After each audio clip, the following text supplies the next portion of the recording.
I call that motion 30 be now read. Shall it carry? Carried. Motion 30. The member for Charlottetown Belvedere moves, seconded by the member for Tyne Valley Sherbrooke, the following motion. Whereas social assistance clients are entitled to essential vision assessments and eye care. And whereas corrected eyesight is integral to daily life and health. And whereas the social assistance policy that sets the rates and conditions for support has not been updated since November 2007.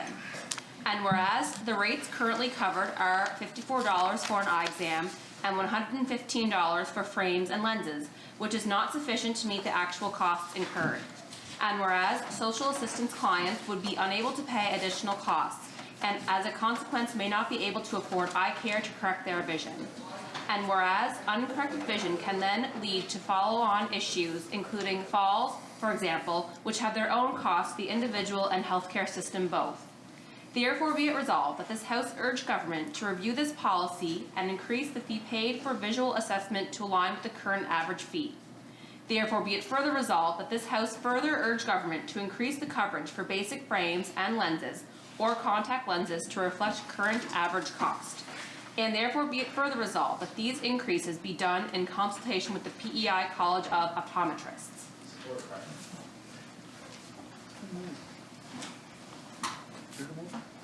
The Honourable Member from Charlottetown Belvedere. Thank you, Mr. Speaker. This motion highlights the lack of oversight and investment in providing basic affordable care to those who need it most, social assistance clients, by looking at a specific policy that is woefully deficient. There are over 80 policies relating to the administration and allocation of social assistance. There are policies that determine eligibility, including cohabitation, minors, employees on strike, emergencies. There are policies determining how much money you are allowed to keep and earn. There are rates of expenses for utilities, clothing, shelter, prescriptions, cleaning supplies, transportation, even a special allowance of a whole $50 a month for food when you're pregnant. And of course, there are special needs policies for disabilities, dental care, visual care, hearing, and burials. Many of these policies are out of date, especially the ones relating to expenses. Some are more than 15 years old. We already know that islanders who are in receipt of social assistance or accessibility supports are living in poverty. Nobody on social assistance is there and getting rich. Depending on their family circumstances, they may be as much as 50% below what we have agreed is the market basket measure for somebody to be living within the means that they need. Referencing Social Assistance Budget Policy 5-6-3 for food, clothing, household and personal requirements, a single individual gets $400 a month for every expense that is not related to housing. Everything else that they have to spend money on other than their housing has to come from $400 a month. That's food, clothing, cleaning supplies, personal hygiene, transportation, everything. It is just not possible for someone who is living under these restrictions to find extra hundreds of dollars that they would need to pay for a current prescription pair of glasses, especially if they have a complex prescription. For example, my glasses are trifocals, and they cost $700 just for the lenses, excluding the frames.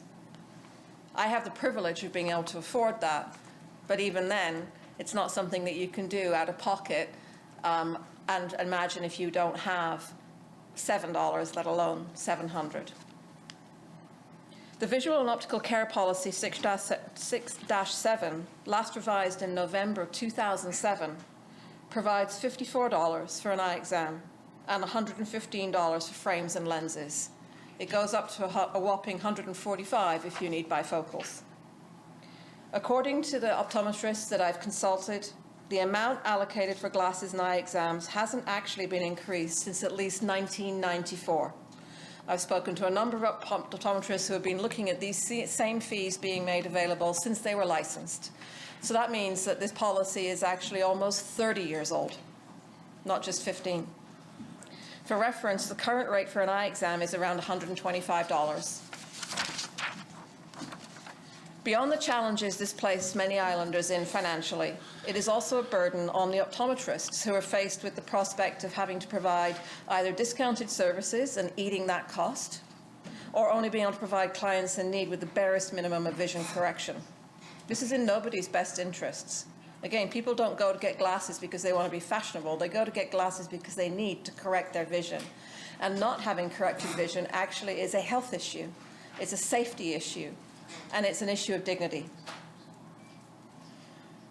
I am pleased to share that both the College of Optometrists and the Opticians Association in PEI and their membership are in support of this motion and are more than willing to be consulted on how best to update this policy to more accurately reflect the real need of islanders.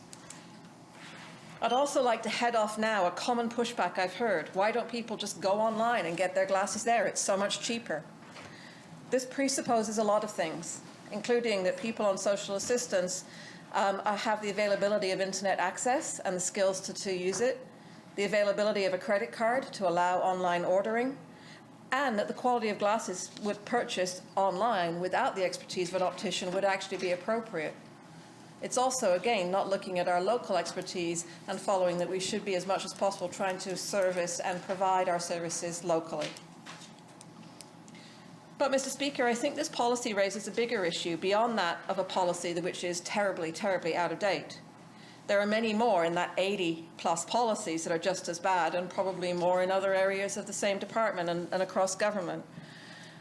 What does this say about the needs of the clients that these policies are meant to serve? And where are they in priority for government? What does it say when we have policies that are so out of date and nobody has noticed or put them onto a priority list to make them something that we should be reviewing? This was only even reviewed in 2007, let alone not updated. And what does it say about our attitude to providing financial support to islanders in need when we have over 80 policies in place that tell us how to do that? This is the very definition of red tape and administrative burden. Imagine what it must be like for the client on the other end, knowing that there are 80 policies that decide how much money you will get and exactly how you're going to spend it. And at any time, every month of the time that you are on that provision of support, somebody somewhere in an office can call and ask you to prove how you are complying with that policy, that out-of-date policy that they have in their book, that decides whether or not you will get the money that you need to be able to actually have some form of dignity or not. Mr. Speaker, we recently passed the Poverty Elimination Strategy Act in this House. One of the recurring themes in discussion with stakeholders, including this government, was about how we would achieve progress on the targets in that legislation. I would suggest that the government should start with a clean slate overhaul of the social assistance policies and programs, including those that are under accessibility. This is not news. This is not a new idea. We know how hard and how undignified those policies and that entire program is. We have heard it from the Auditor General in her report in 2018. We have heard it from the clients who are a part of that system. We have heard it from the people that work in government in that department, and we hear it from our communities. It is time, Mr. Speaker, that we step up and say that we need to think about beginning with a clean slate and saying, how do we serve islanders who need this support, who are not able to enter the workforce, who are living in poverty, but deserve the security and dignity of an unconditional support that does not ask them to demonstrate on a daily basis how and why they should be given the funds they need to buy food, to buy cleaning supplies, to buy personal hygiene items, to get glasses for their kids. The cohort of islanders in receipt of social assistance and financial support via the accessibility program are very specific and limited. We are talking about 5,500 islanders. And a redefined program of support that is based in security and dignity rather than exclusion and denial would be life-changing.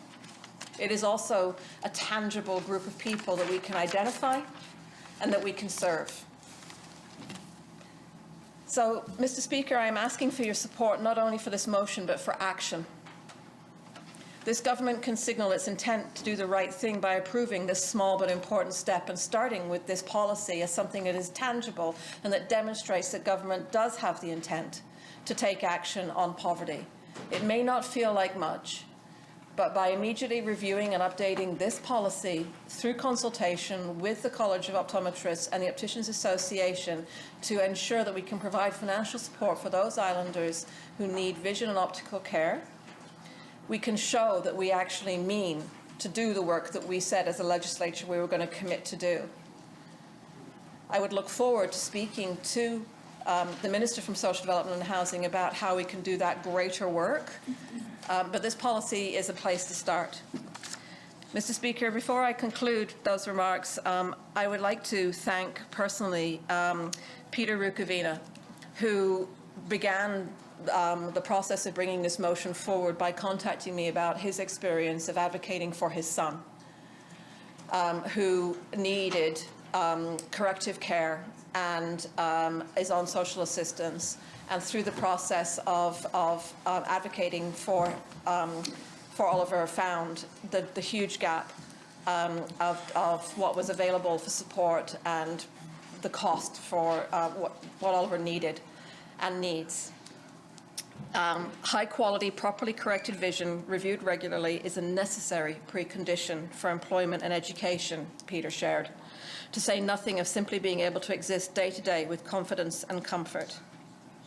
This is a modest, targeted motion, Mr. Speaker, urging government to review this policy and increase the fee paid to align with the current average fee, to urge government to increase the coverage for basic frames and lenses or contact lenses to reflect the current average cost, and that these increases be done in consultation, as I previously mentioned, with the College of Optometrists and Opticians. So thank you to Peter for being a strong community advocate and for his son, and for speaking up on something which actually will impact islanders beyond his own space, but also recognising that this is something which we are, Mr. Speaker, I believe morally obligated to do.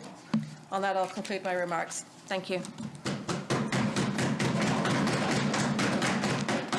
The honourable member from Tyne Valley Sherbrooke and the opposition whip. Thank you, Mr. Speaker. And I rise today as the seconder of this motion. And I want to just take a minute to reflect on the value of looking at the health impacts of preventative care. And this is a perfect example where if we are investing in routine eye exams and preventative eye care for low-income islanders, we can really not only save costs in the future for our healthcare system, but also greatly improve the lives and well-being of islanders. So I want to talk about that a little bit. When we have comprehensive eye exams done, they don't only just test your vision, but it also gives the optometrist a chance to have a close-up look at the inside of your eye, and there's really a lot that they can learn from that. So this includes, blood vessels and veins and nerves, all of which contain clues to the condition of your overall health. So, health conditions that may show up in symptoms in the eyes can include tumors, autoimmune disorders, thyroid disease, sickle cell disease, liver disease, multiple sclerosis, Parkinson's disease, and all different types of other neurological and brain disorders. So when we are supporting islanders to get these regular vision care checks, we're also making sure that we're catching a lot of these other health issues early so that they can get the care that they need for those conditions. As well, doctors of optometry are often the first healthcare professionals who detect high blood pressure. So a lot of people might not realize that, but that again is something, if you catch it early, that you can really do a lot to support islanders in maintaining and sustaining good health. As well, optometrists are often the first to see indicators of diabetes when they are looking at the eyes. So this is another example. A comprehensive eye exam can identify unusual structures or growths within the eye, including rare forms of cancer, which can be life-threatening if they spread. So, we're really talking about a service that can be life-saving for islanders. you know, early treatment is critically important to prevent some common eye diseases from causing permanent vision loss or even blindness completely. Cataracts, so the clouding of the lens, the leading cause of vision loss in Canada, for example. You know, the wait times, for example, Mr. Speaker, for cataract surgery, the wait time here in PEI is currently 481 days. So, you know, if we're thinking about ways that we can prevent people from needing this surgery in the first place, or from making that situation worse, if we're able to catch these conditions early, it can certainly help with the severity of those conditions. I want to touch on one more thing here. That eye exams for children are not only important for their health, for all the reasons we've already talked about, but that they are also important for their education and for their ability to engage and communicate in day-to-day life. So the symptoms of possible vision problems in children, you know, it can include poor performance in school, not wanting to go to school, difficulty paying attention, difficulty when reading and writing, and trouble seeing the information on the chalkboard at school. So for children, it is absolutely critical, in particular, that they are supported to have regular vision care checks and that they are able to get the corrective eyewear that they need in a timely manner. We know that children from lower income families face disproportionate challenges in our school system already. So ensuring that they have clear vision, Mr. Speaker, is the least we can do. So I just want to conclude by you know, thanking the honourable member for putting this motion forward, and I stand very much in support, and I look forward to further discussion on this topic. Thank you, Mr. Speaker. The Honourable Leader of the Third Party. Mr. Speaker, I'm pleased to rise today and speak to this motion.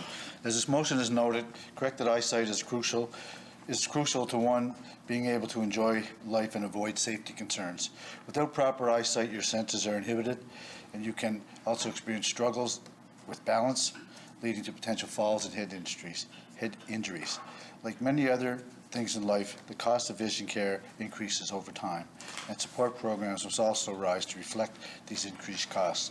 Folks who are on social assistance are using this program don't have the additional funds to pay for this procedures beyond what is covered by social assistance. The pandemic has also created additional hardships, particularly for vulnerable low-income islanders, making them even further unable to access these necessary vision services. We now face situations where islanders are not getting necessary vision care because they simply cannot afford to pay the cost beyond what is covered under social assistance. This is an unacceptable situation and one that should immediately be addressed. I would like to thank the Honourable Member from Charlottetown Belvedere for bringing this motion forward, and I'll be happy to support it. Thank you, Mr. Speaker. The Honourable Minister of Social Development and Housing. Well, thank you, Mr. Speaker, and it is a pleasure to rise and speak to this motion. First off, I just wanted to thank the member for bringing the motion forward, and I do want to say that I support the intent of this motion, and I'm very pleased to inform the honourable members here in the House that the work suggested within this motion, in fact, has already been started and is being carried out by the Department of Social Development and Housing. Mr. Speaker, the staff in Social Development and Housing really, they want to help people, and that is their prime directive. They want to help our most vulnerable, and they really care about making progress in this area. The member across talked a lot about the multiple policies and the rework, and this is a good place to start. And let me assure you that the work is underway within the Department of Social Development and Housing. So updates to the vision care and optical care for social assistance clients are in the final stage of implementation. And applicants who will qualify for social assistance or accessibility benefits are eligible for essential vision and eye care, as we know, including eye examination fees, basic frames and lenses when prescribed, and repair or replacement of basic frames and lenses when necessary. Now we can talk about that scope a little bit more. Maybe we do need to make more adjustments there, but I feel like we're making good progress. So the visual assessment fee will be increasing pending the approval of the 21-22 budget that's on the floor right now, and the fee will be more in line with current assessment rates. Will it be as high as we need it to be? That's up for debate, and I look forward to discussing it. But we are raising it in this budget. In addition, there are considerations for more frequent eye examinations to dependents aged 14 years or younger and adults aged 50 years or older, if recommended by an optometrist or physician. So, Mr. Speaker, while the vision care policy on the government's website does list the most recent update as 2007, I know the member says it goes back maybe to 1994, but I can assure the House that an updated policy will be available on the government website after the passing of the 21-22 budget that's on the floor today. So you're going to see that updated policy very, very soon. And Mr. Speaker, the Department of Social Development and Housing commits to communicating with the PEI College of Optometrists as we continue to move forward with the adjustment of rates for social assistance and assured income clients. And Mr. Speaker, that is a point I just wanted to make sure was clear. This is for social assistance and assured income clients. It's important that we note that. And you'll see that in the budget that's on the floor. And again, looking forward to feedback on that. Also, Mr. Speaker, I did want to acknowledge that the Auditor General has been very clear in her recommendations about looking at social assistance and assured income. And if you go back to the 2018 report, which the member did refer to, I mean, one of the things it says is the department should complete annual reviews in accordance with the Social Assistance Act regulations. And we have that, the status of that particular recommendation marked as in progress. So we're not completed that yet, but that is fully in our plan to do annual reviews, and we're working towards that. And I can tell you that the staff in social development housing and in particular the senior management that's responsible are working to make that happen. So I wanted to clarify that, Mr. Speaker. And in fact, of the 11 recommendations the Auditor General made in 2018, 8 of those 11 have been completed, as opposed to that one that I just mentioned that's in progress, and then a couple of others. So, Mr. Speaker, the other thing I wanted to talk about today is a pilot project we have on the go in social development and housing, and that's the Secure Income Pilot. So what we're doing is targeting people on the assured income side of things.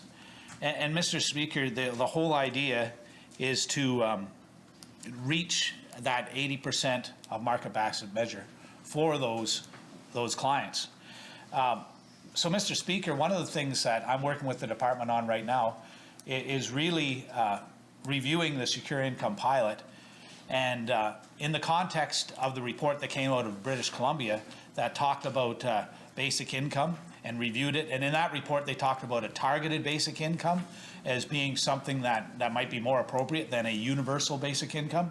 So, Mr. Speaker, what we're working on right now is taking the Secure Income Pilot and, in fact, and it's really not that far away from being a targeted basic income. And I think that's really important because, Mr. Speaker, that will allow us to make even more progress in this area, and not just of course, Mr. Speaker, on the vision care for social assistance, but also for assured income and across the board. So this pilot started back, I believe, February 2020. It's going till at least June of this year, but again, I'm working to make this more of a targeted basic income type pilot. So, Mr. Speaker, with that, I do want to make it clear that I do support this motion. Again, I urge all members in the House to support it and thank the member for bringing it forward, and look forward to maybe bringing it to a vote today. Thank you, Mr. Speaker. Is there anyone else that would like to speak to the motion? If not, I'll go back to the mover of the motion, the honourable member from Charlottetown, Belvedere. Thank you, Mr. Speaker. It is indeed encouraging to hear that the department has been working on this specific area. Again, I would reiterate that given the current funds that are provided as the base funding for those who are in receipt of social assistance and the assured income accessibility supports, that the other provisions of funds like this one need to be as close as possible, if not at market rate, because these clients do not have any other additional funds. So, what is currently happening is that clients are either not getting tested on a regular basis because they don't have the other $100 that they need, or opticians are helping out, which is not appropriate or fair to those professionals, though, of course, they're professionals and they're doing the best they can. And my other point is still appropriate, that there are 80 policies, and at least 30 of those are around the conditions that are in place for the allocation of expenses. So we have the same issue when we look at dental care, or when we look at the provision of assistive devices, or whatever the other expenses are. I am really encouraged to hear that the department, however, is looking at this. After all, the recommendations in the 2018 AG report are now 4 years old. And so that department has had a very long period of time under 3 different ministers to move forward. And again, it comes back, Mr. Speaker, to priorities. Part of the reason that the Poverty Elimination Strategy Act is important is because it actually puts timelines and benchmarks in place. I know the department has indicated that whilst those are aggressive, they are doable, and this is an example of a place where we can move this file forward, but we can't take 4 years to talk about it because we're going to run out of time. So on that basis, I do look forward to there being further discussion in estimates, and then on the submission of the budget, I would hope that means that this policy is updated and ready to go as soon as possible afterwards, because this is something that will directly impact islanders who will thank you for making that change happen. I would just like to comment, Mr. Speaker, on the secure income pilot. I am looking forward again to further discussion on this, because there has actually been very little information provided to the House or to the public about what the intent, the design, or the ongoing monitoring of that program is. From the original press release that came out on it from government over a year ago, there were 400 participants who were receiving about $187 extra a month, which would cover part of a pair of glasses. So, I think there's a number of questions that we would have from the perspective of the conditions that we identified as being really important in terms of providing security and dignity for people living in poverty. And those include, how do you choose who gets to participate in a program and who does not? That's always been one of the challenges, Mr. Speaker, when we talk about a pilot, is a pilot by its very nature picks winners and losers.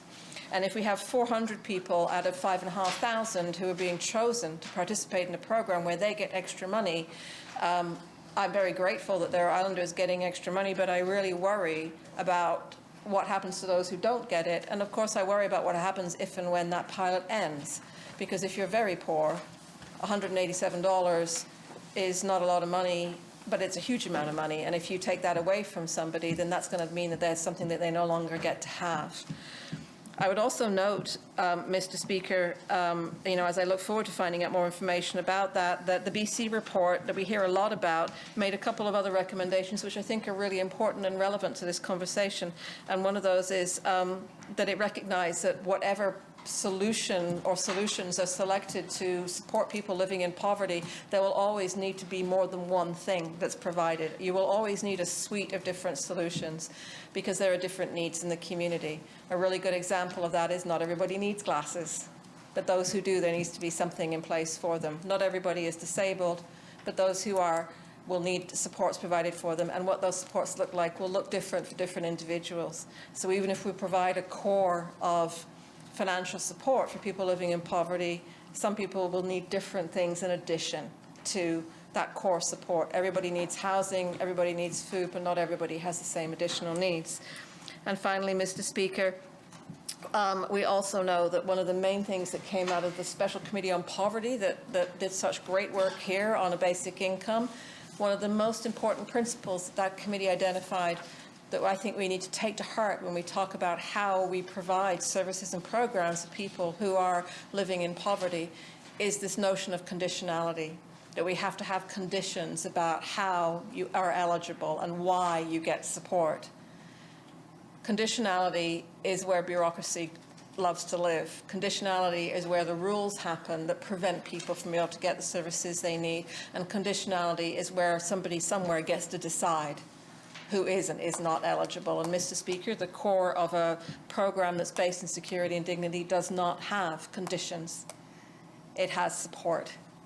So I look forward to seeing the funding extended on the approval of budget. I look forward to further discussions and challenge the Minister on the Secure Income Pilot and how we can make that more robust. And thank you, Mr. Speaker, for the opportunity to bring this motion forward on behalf of Islanders for whom it will benefit the most. Thank you. Okay, honourable members, I'll call the question. All those in favour of the motion, say yea. Yay. All those opposed, say nay. Honourable member, your motion passed unanimously.